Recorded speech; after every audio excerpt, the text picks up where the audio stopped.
They're an icon of the West, entrenched in American folklore.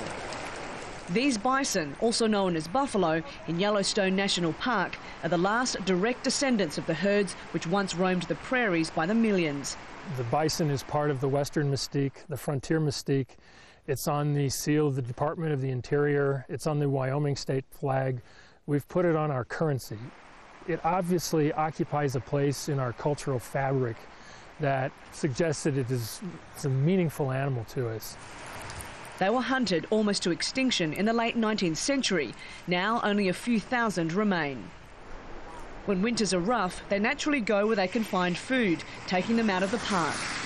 But some carry a disease called brucellosis, which can cause livestock to prematurely abort their young.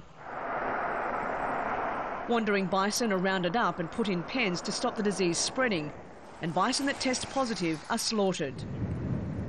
And even though there's no evidence of bison passing brucellosis to cattle, ranchers and politicians want to restrict the animal's movement. So conservationists and state officials have come up with a plan to relocate them to public land in Montana. One of the proposed areas is so remote we could only get there by snowmobile.